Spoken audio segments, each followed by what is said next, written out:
Hello, Professor Chris, and anyone from the class that may actually be watching this. I don't know why you would, but this is my reading of Socrates here for the next hour or so. As I'm reading this, I'm going to be taking some notes and kind of speaking out loud what I'm thinking, especially if I get confused, which I likely will. So, anyways, so the dialogue of Crito by Pluto, almost messed that up. Translator's introduction. This is just for background, not part of the actual reading. Nearly a month elapsed between Socrates' condemnation and execution, a delay not at all in accordance with Athenian custom. The day before the trial, however, a state galley, which is a ship, had been sent on a sacred annual mission, and until it returned, no one could be put to death. For various reasons, the mission took much longer than usual, and Socrates' friends used the time to make a plan for getting him out of prison and away from Athens. The evening before the Crito, that's how you say it, Crito opens, the galley had been sighted, and very early of the following morning, Socrates' old and devoted friend Crito comes to the prison to lay the plan before him and besiege him to let his friend save him.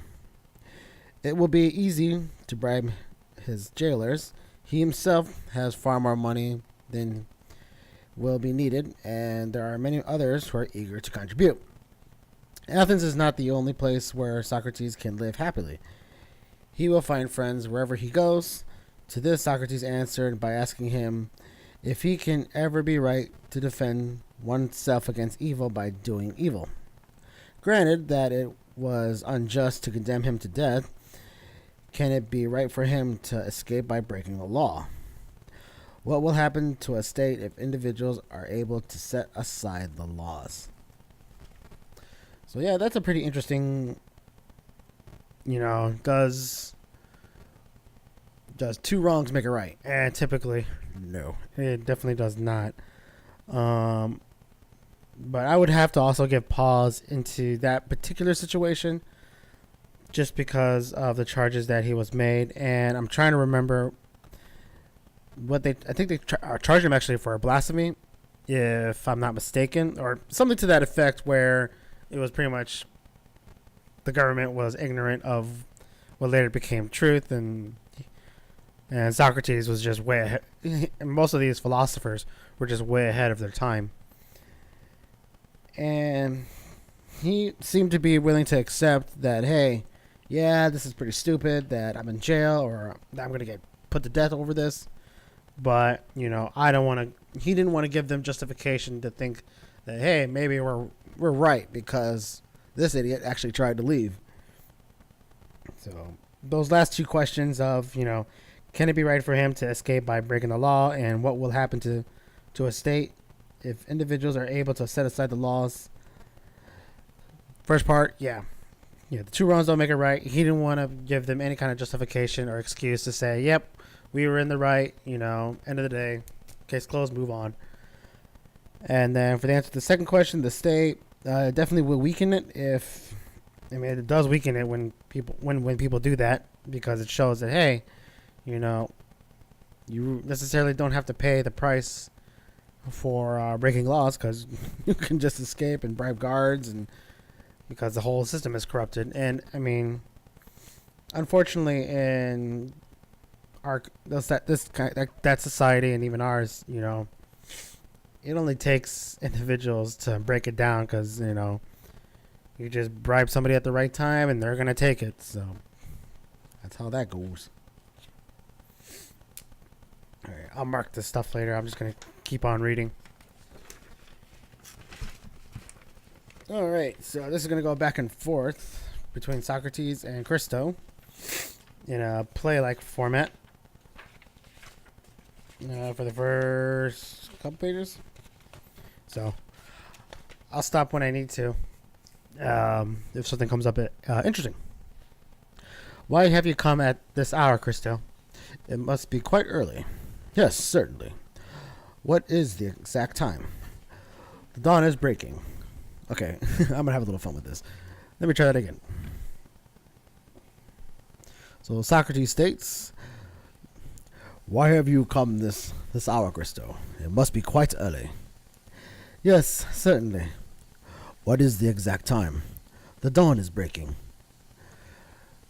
Okay, and then it goes, Socrates. I wonder the jailer would let you in. He knows me because I often come, Socrates. Besides, I have done him a kindness. And you and have you only just come? No, I've come for some time ago. Then why did you sit and say nothing instead of waking me up at once? I couldn't dream of such a thing, Socrates. I only wish I were not so sleepless and depressed myself. But I have been wondering at your peaceful slumbers, and that was the reason why I did not awaken you, because I wanted you to be out of pain. I have always thought you happy in the calmness of your temperament, but never did I see the like of the easy, cheerful way in which you put up with this calamity. Well, really, Crito, when a man has reached my age, he ought not to resent having to die. And yet other old men find themselves in similar misfortunes, and age does not prevent them from resenting it. That may be, but you have not told me why you come so early. Because I bring you bad news, Socrates. Not so bad from your point of view, I suppose, but sad for all of us who are your friends, and saddest of all for me.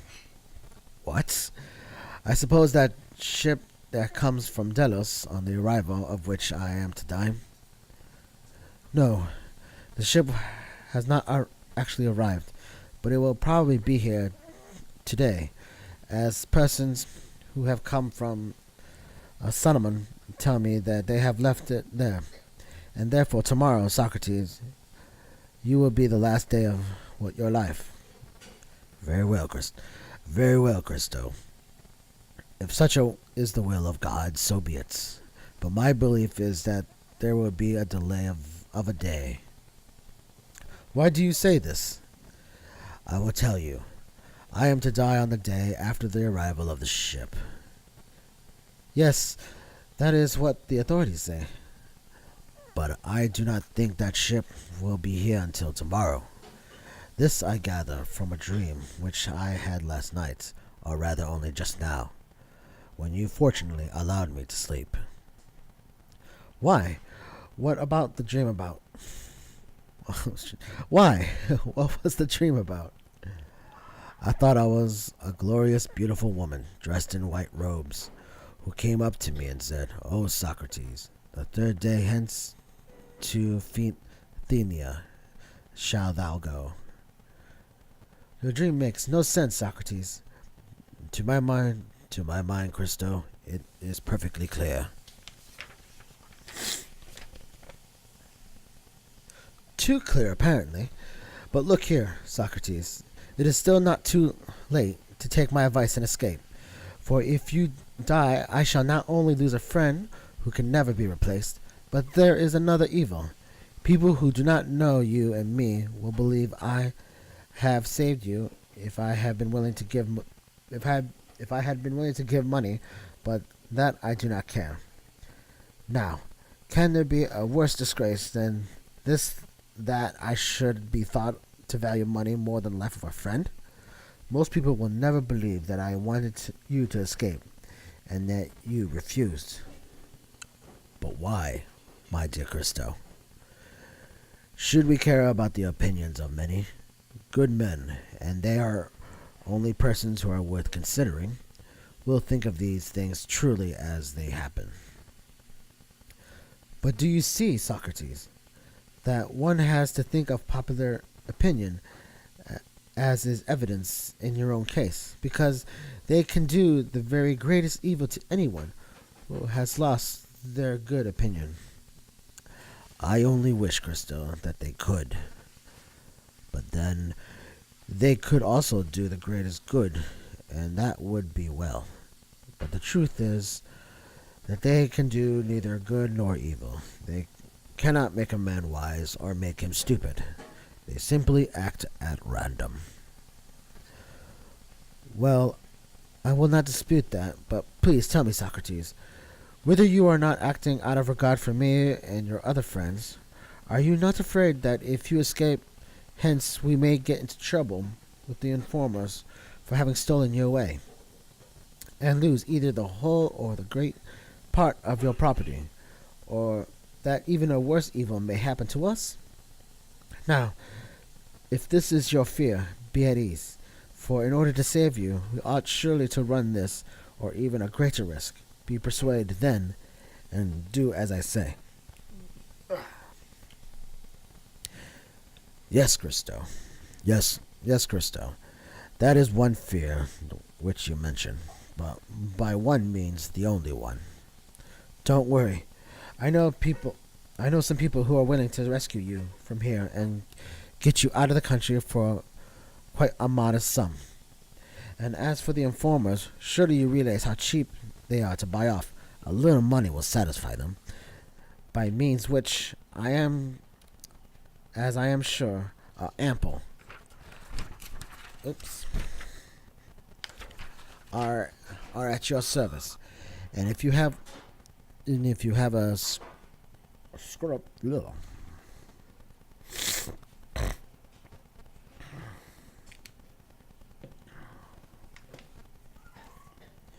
And if you have a scruple or about spending all mine, here are strangers who will give you the use of theirs, and one of them. Okay, I gotta look up that word real quick because I'm not sure what the hell that means. Give me my language. I'm a sailor. So, let's see. What does the thing say? Scruple. Scruple. That's what that word means. A feeling of doubt or hesitation with regards to the morality or property of a course of action. That's what that word means. So let me just write this down here real quick. With regard to the morality. Okay, so before I continue, just reading from this play style like writing, Crystal's is trying to convince Socrates to escape and get out of there because this whole thing is bogus. And Socrates, being the old wise man that he is, has pretty much accepted that he's probably gonna die, and that he's already having dreams of beings being telling him that you're going to Athelia, man. Which in Greek, that's pretty much their version of heaven. So thank 300 for that, or gladiator. The only reason I know that word. Anyways, let's continue on. I'm not gonna repeat all that. Where did I live? I'll scribble. Okay. By which means I am sure are ample, are at your service. And if you have a scruple about spending all mine, here are strangers who will give you the use of theirs, and one of them, Samias the Theban, has brought a sum of money for this very purpose, and Cebus and many others are willing to spend their money too.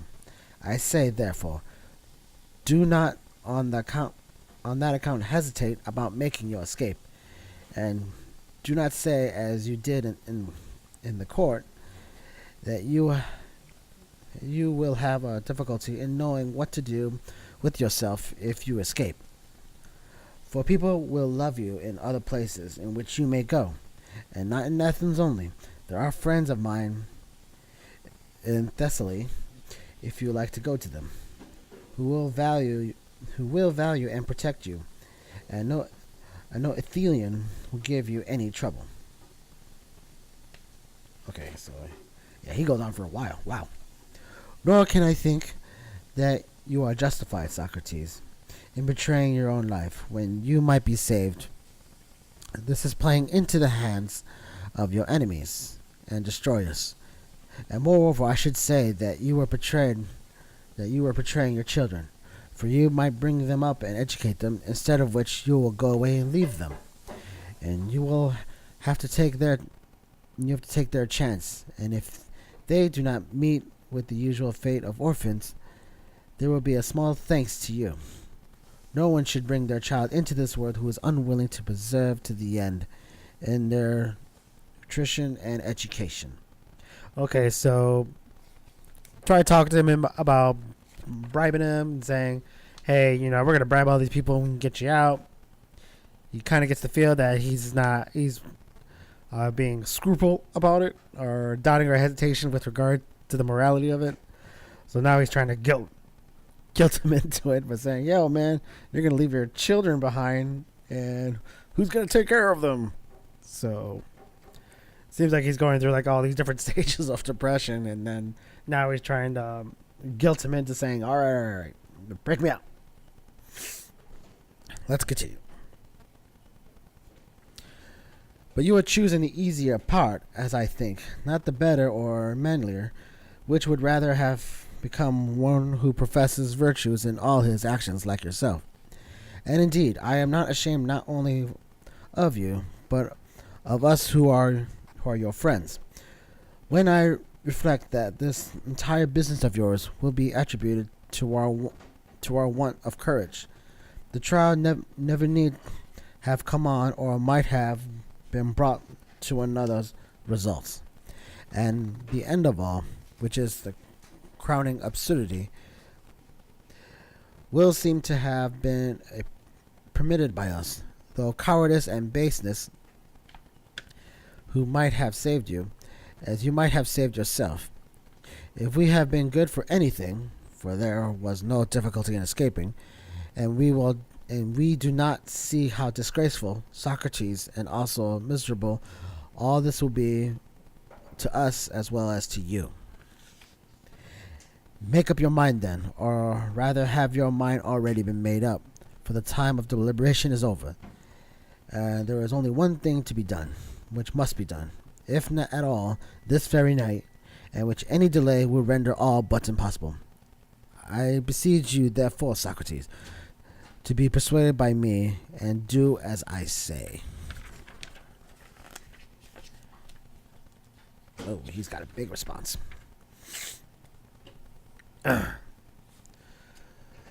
Dear Crito, your zeal is invaluable, if a right one, but if wrong, the greater the zeal, the greater the evil. And therefore we ought to consider whether these things shall be done or not. For I am, and always have been, one of those natures who must be guided by reason, whatever the reason may be, which upon reflection appears to be the best, and that this fortune has come upon me. I cannot put away the reason which I have before given, the principles which I have. Oh, hello.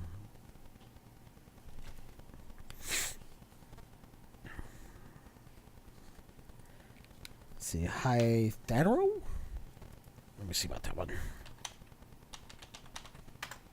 Thank God for Google, because then give me proper pronunciation. Hitherto. Oh, hitherto. I'm dumb.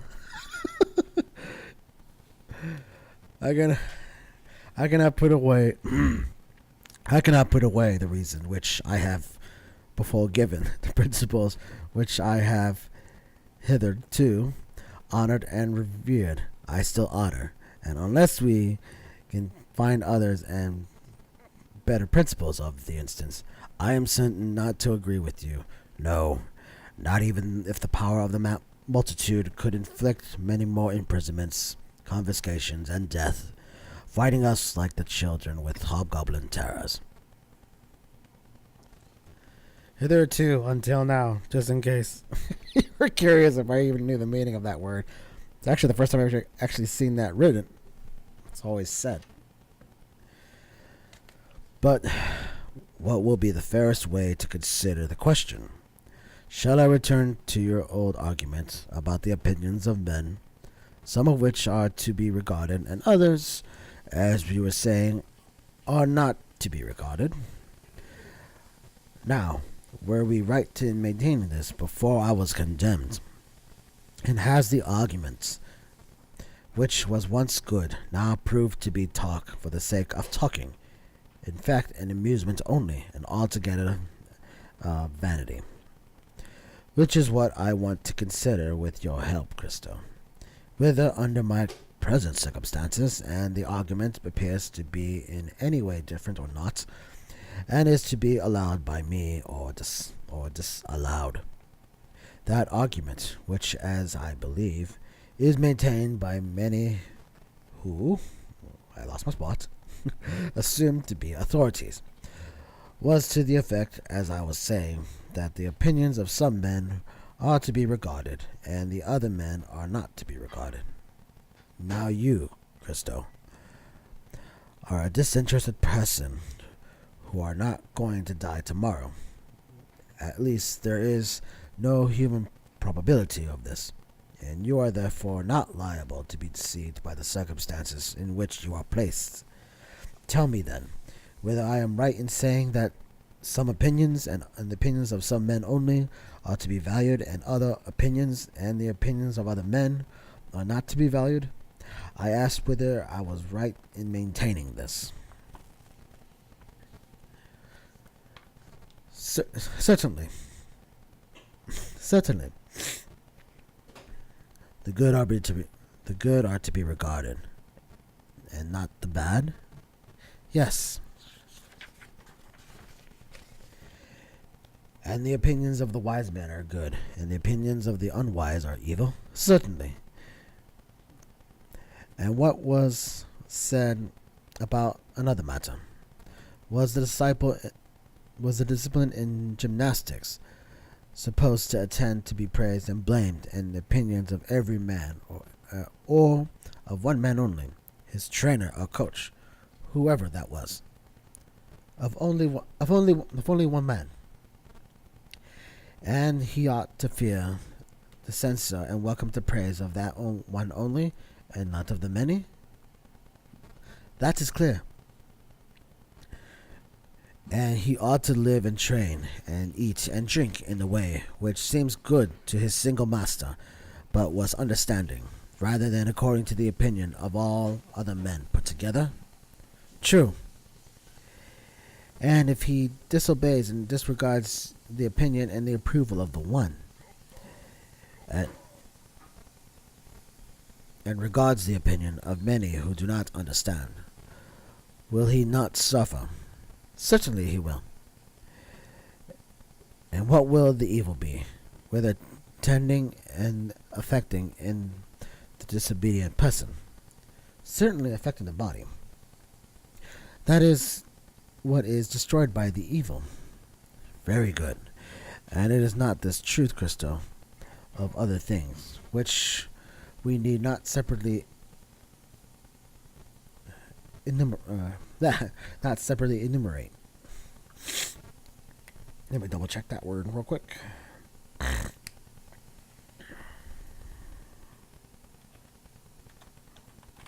Sorry for my throat. My throat's a little.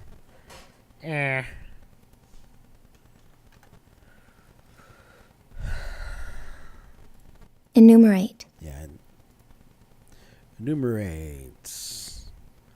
Verb, third person present, past tense. Okay. Mention one by one. Excuse me.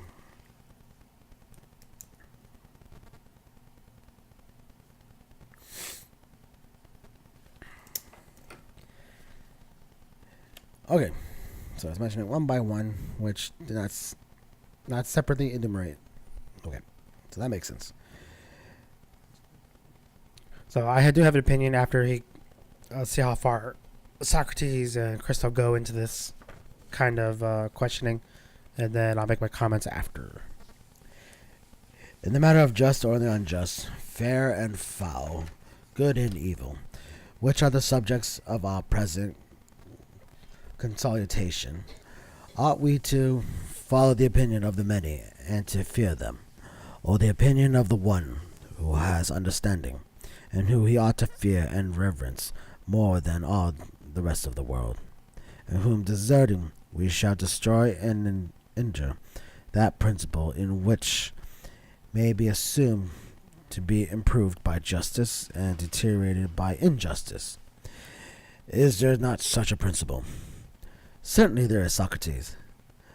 Take a parallel instance. If, acting under the advice of men who have no understanding, we destroy that which is improvable by health and deteriorating by disease, when that has been destroyed, I say, would life be worth having? And that is the body. Yes.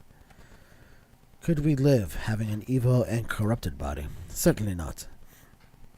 And will life be worth having if that higher part of man be depraved, which is improved by justice and deteriorated by injustice?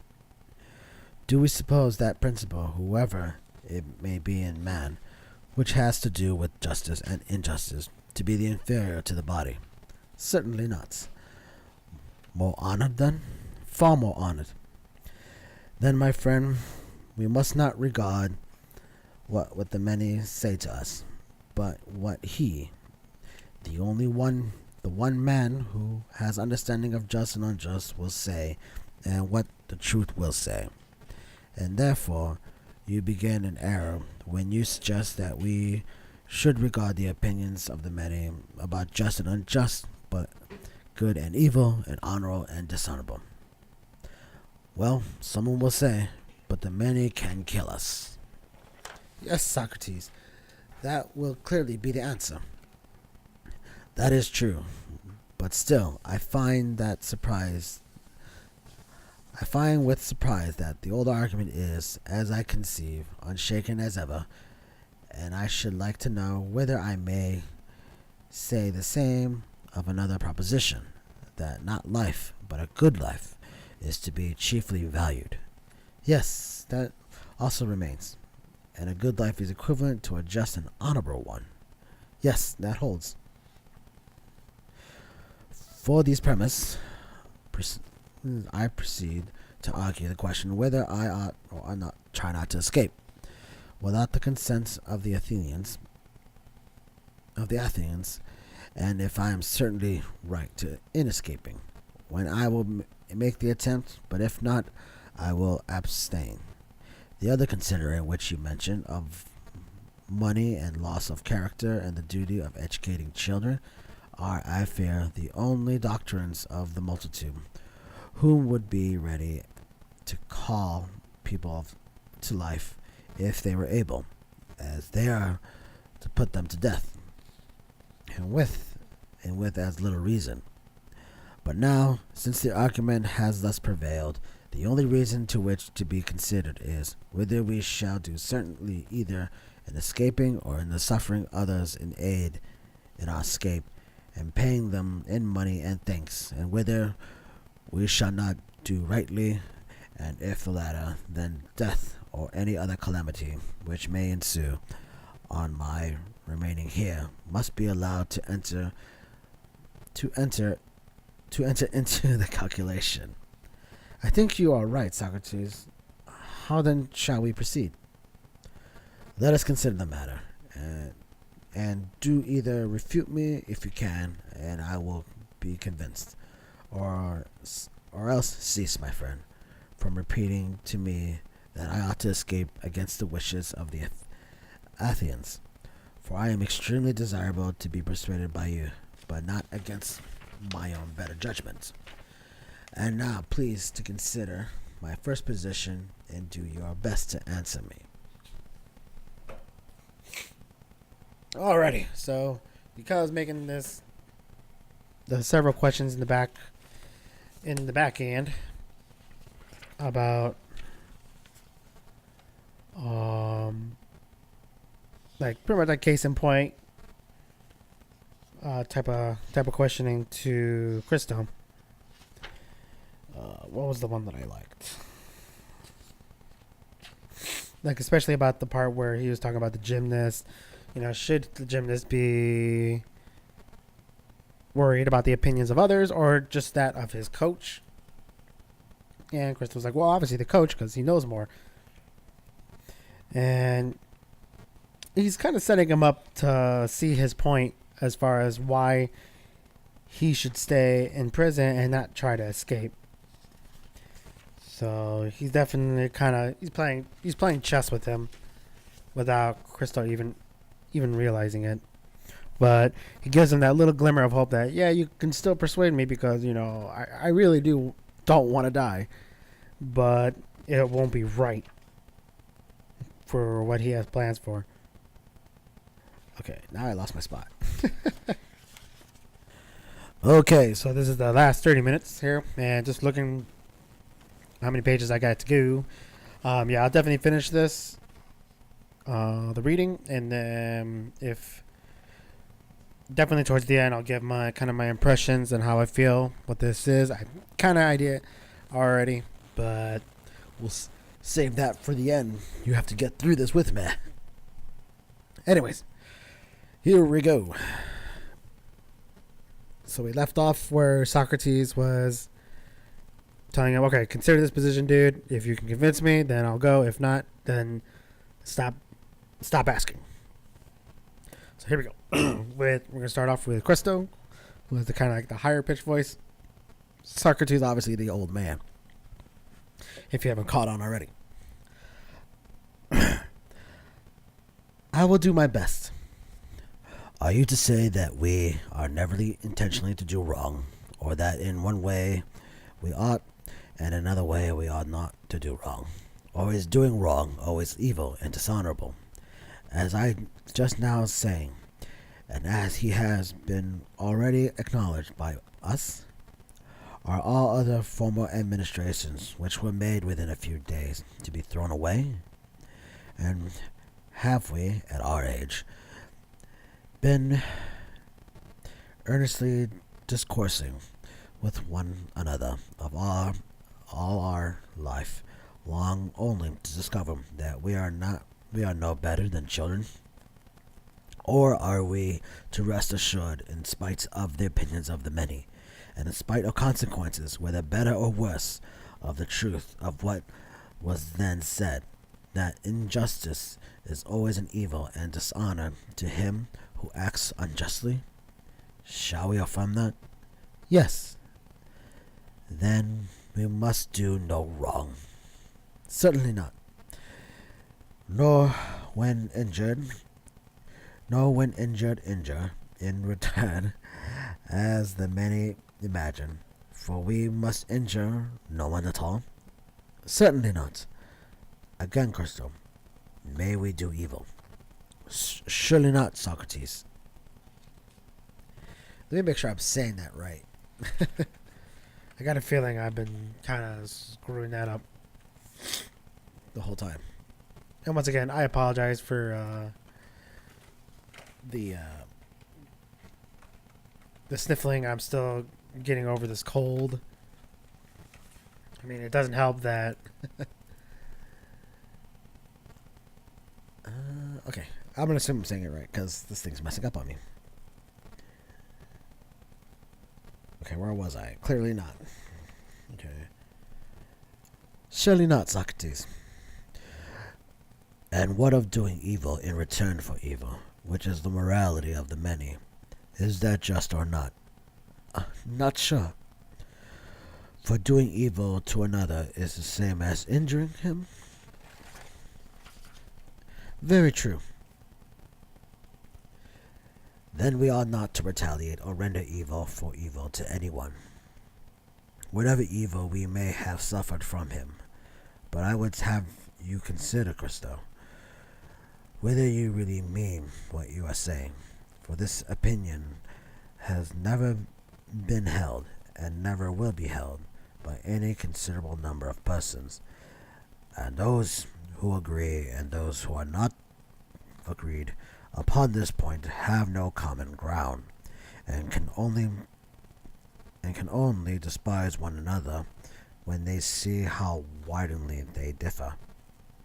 Tell me then, whether you agree with the assent to my first principle, that neither injury nor retaliation nor warding off evil by evil is ever right, and shall be the premise of our agreement, Or do you decline and dissent from this?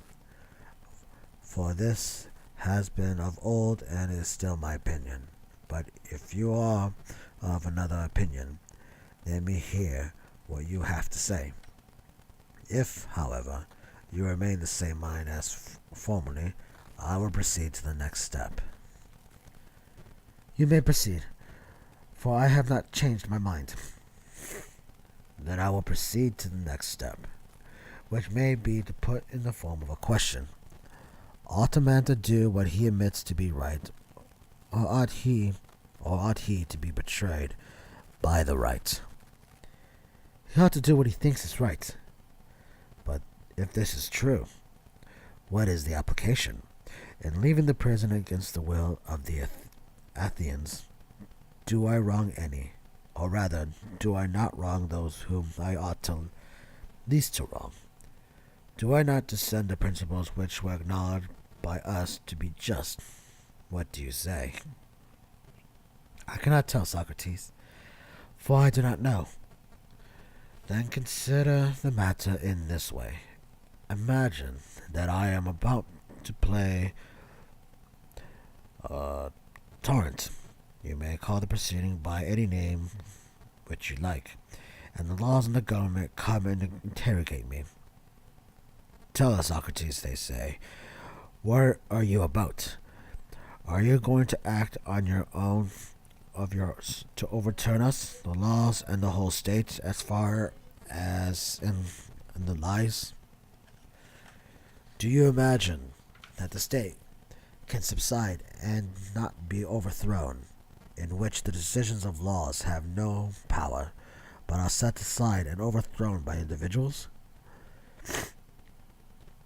What will be our answer, Crito, and to this and to the like words? Anyone, and especially a clever...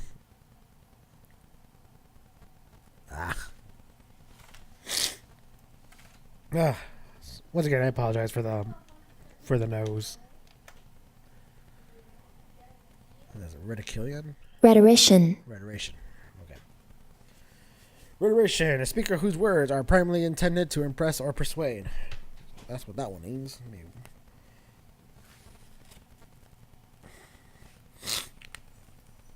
gonna put that thing in there for later.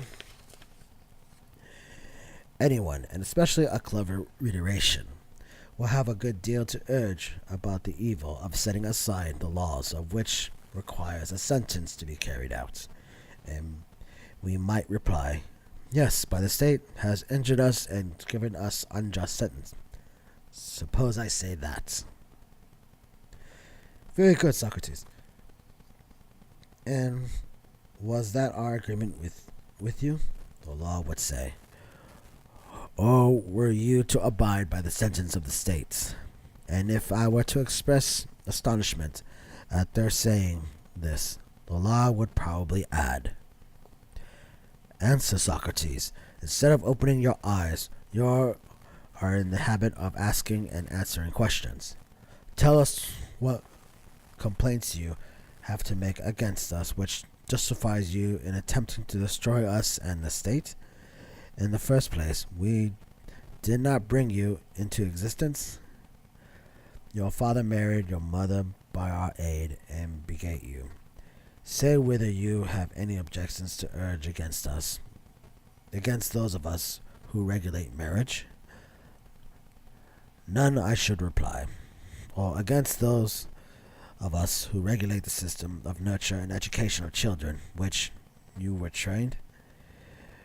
Were not the laws who have the charge of this right in commanding your father to train you in music or gymnastics? Right, I should reply.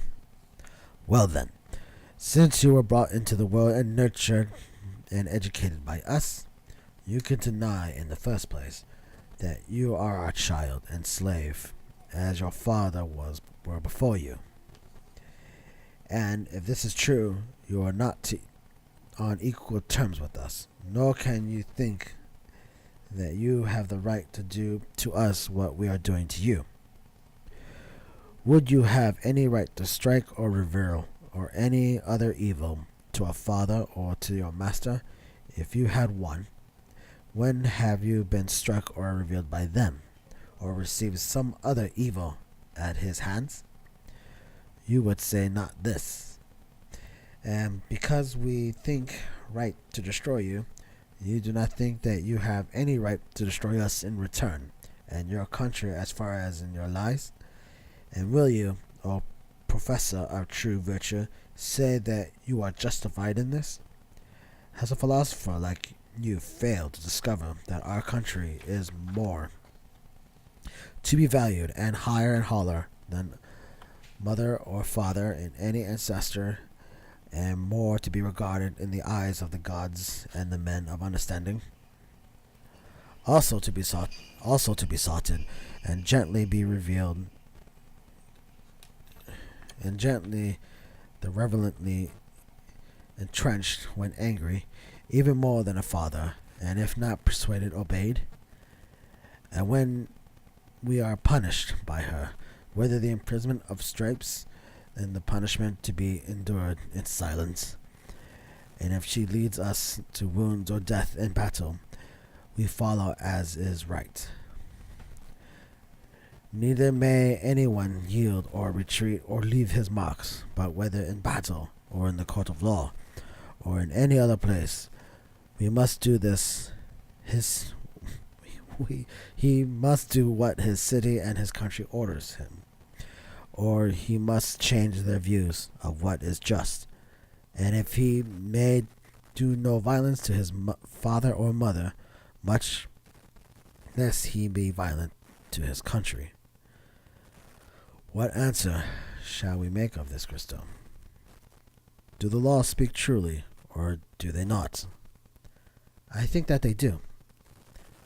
Then the laws will say, consider, Socrates, that if this true, that in your present attempt you are going to do us wrong, for after having brought you into this world, and nurtured and educated you, and given you and every other citizen a share in every good that we have to give, we further proclaim and give you the right to every Athenian, that if he does not like us, that he has come to aid, and has seen the ways of the city, and made our acquaintances, he may go where he pleases and take his goods with him, and none of laws will forbid him or interfere with him.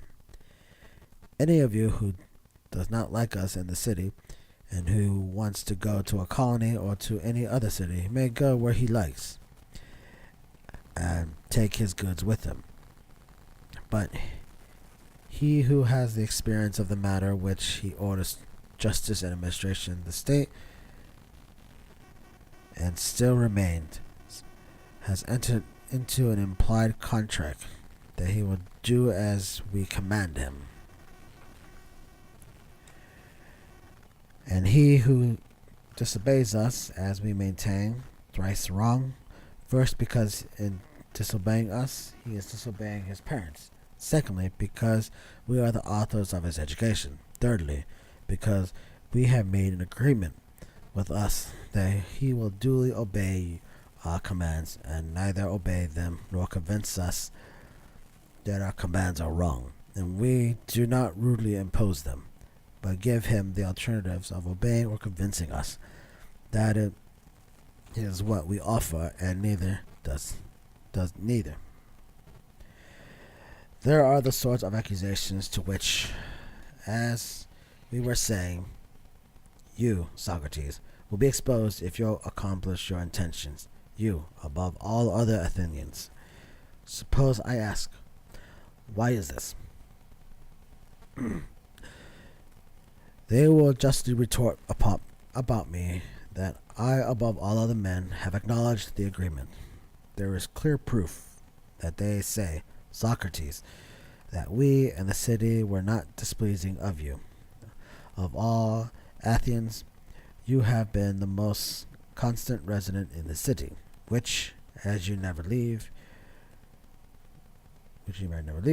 you may be supposed to love. I think I got the right idea. For you never went out of the city, neither to see the games, except once when you went to Estimus, or any other place unless when you were on military service. Nor did you travel as other men do. Nor had you any curiosity to know other states or their laws. Your affections did not go beyond us and our state. We were especial favorites, and you acquiesced in our government of you. And this is the state in which you beget your children, which is proof of your satisfaction. Moreover, you might, if you have liked, have fixed the penalty of banishment in the course of the trial. The state which refuses to let you go now would have you go then. But you pretended that you preferred death to exile, and that you were not grieved at death. And now you have forgotten those fine sentiments and pay no respect to us, the laws, of whom you are the destroyer, and are doing what only a miserable slave would do, running away and turning your back upon the compacts and agreements that you have made us as a citizen. And first of all answers to this very question, are we right in saying that you agreed to be governed according to us indeed, and not the only word? Is that true or not? How shall we answer that, Crito? Mustn't we not agree? There is no help, Socrates. Then will they not say, you, Socrates, are breaking the covenants and agreements which made with us at your lecture, not in any haste or under any compulsion or deception, but having had 70 years to think of them, during which time you were at liberty to leave the city, if you were not in your mind, or if other convents appeared to you to be unfair. You had your choice, and might have gone either or to Lacedaemon or Crete, which often praise for their good government, or some other Hellenic or foreign states. Whereas you, above all other Athenians, seem to be fond of the states, or in other words, of us her laws, for which would like a state has no laws. That was an informal question. Oops. That you never stirred out of her. The halt, the blind, the maimed were not more stationary in her than you were. And now you run away and forsake your agreements. Not so, Socrates.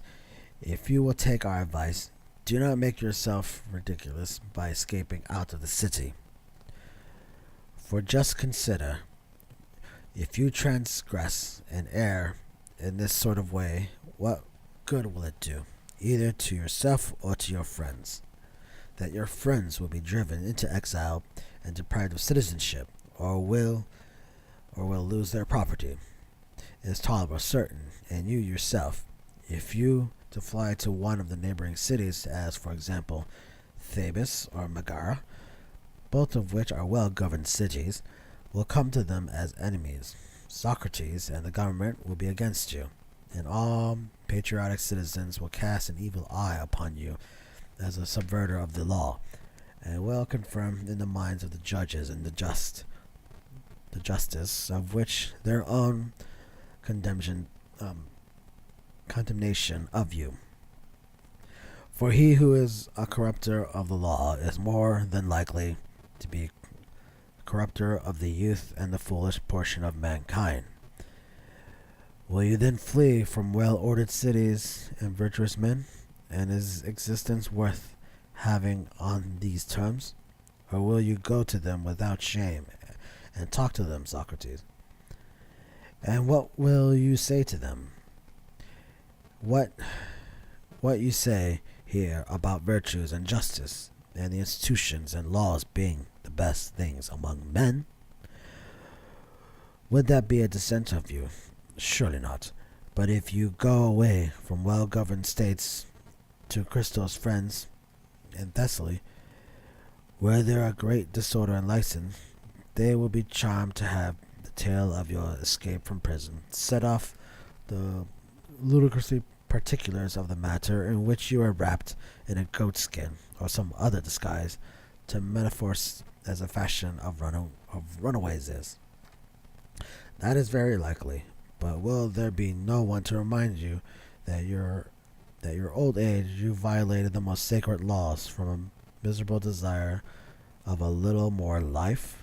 Perhaps not.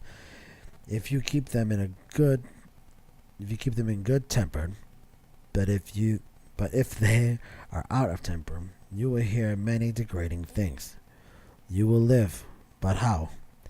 As the flattering of all men in the services of all men. And doing what? Eating and drinking in Thessalos? Having gone abroad in order that you may get a dinner? And where will be your fine sentiments about justice and virtue then? Say that you wish to live for the sake of your children, that you may bring them up and educate them.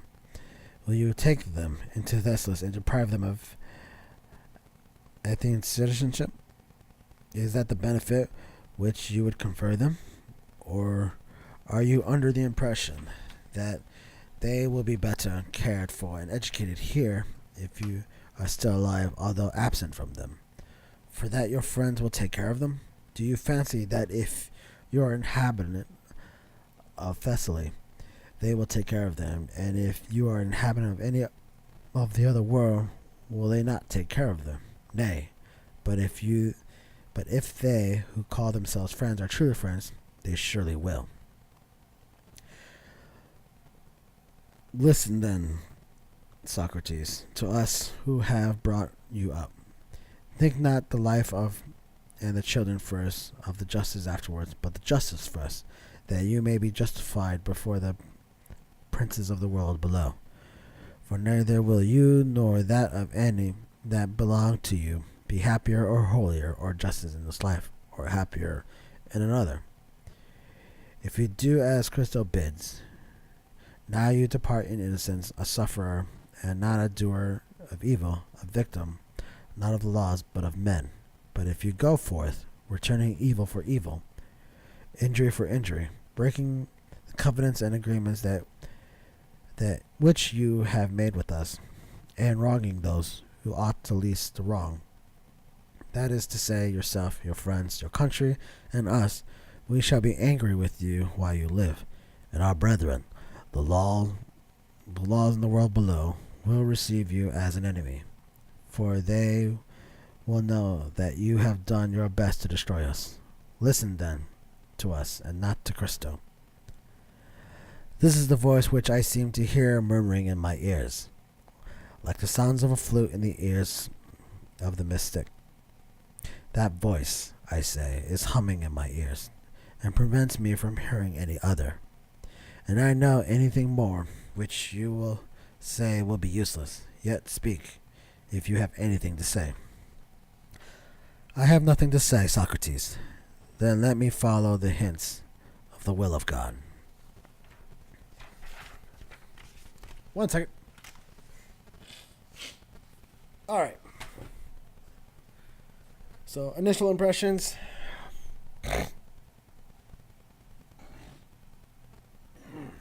Sorry. Didn't want to get that on the mic.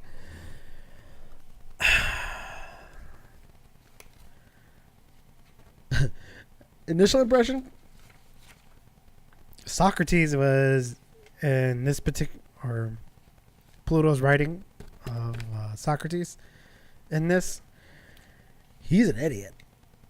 He gave government way too much credit for what it is, because in retrospect of everything, do we know any of the leadership, aside from military leaders of war during war times, do we know any of them that have endured time and history? No, we typically know the philosophers. And he... Rhetorician. Oh. Fat fingered that. But, yeah, he put them on such a high pedestal that Yeah, it got pretty laughable towards the end because it's like, okay, you clearly think that these people are on the footing of God, and he had the opinion that a slave is wrong when they leave. Let me see if I can find that real quick as I talk. But yeah, I mean, during this whole rant, when he's trying to talk like the government, yeah, he makes them way more just than they probably were in the end. Because I highly doubt any of these government people thought like he did. That Pluto or Socrates. Let me see here. And that was towards the end. But I'll probably bring this up in a seminar once I actually find it. But yeah, that line of like how, well, if a slave leaves, that's wrong. It's like, yeah, because, it's his fault that he's a slave, so we take care of him. So I got about 5 minutes left, so an interesting argument, but as it's one of those things where you should have stopped while he was ahead, because as he ran it on and kind of put the government of Athens on this pedestal, there was no really way talking him out of it. And he had such a split view on what was good and what was evil, and that's pretty much to kind of be expected of the time period, because there really wasn't consideration as far as for kind of gray opinions, which mostly everybody falls into anyway. And just from my own personal experience, I mean, the stuff that he's talking about as far as like what he's rebelling against, because I think it was because he started believing in the fact that there was only one God and not several, like in most Greek religions. And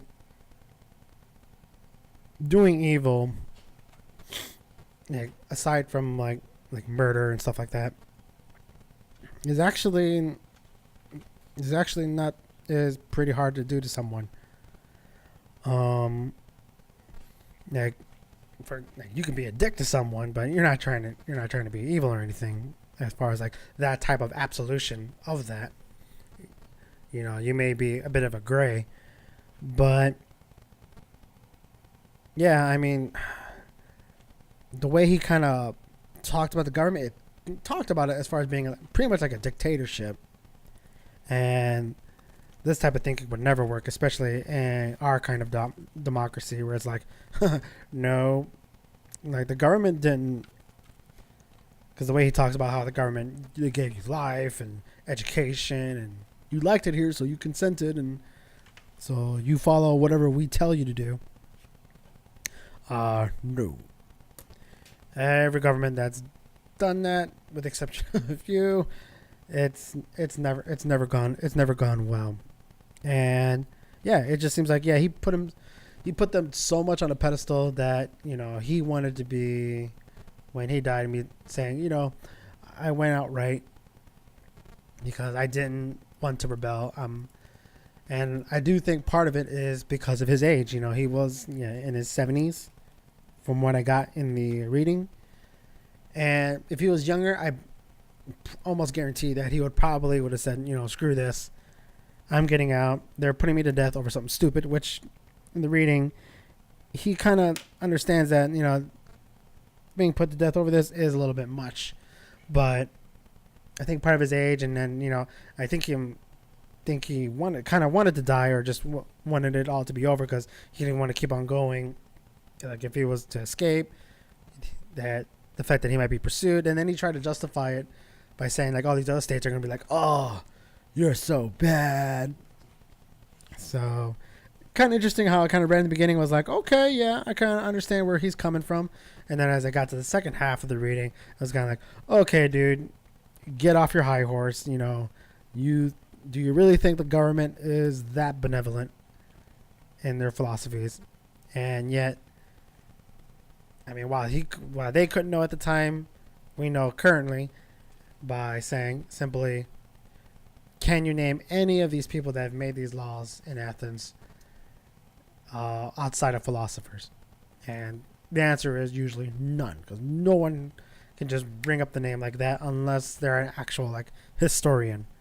You know, if I say Pluto or Socrates, chances are people know who those people are.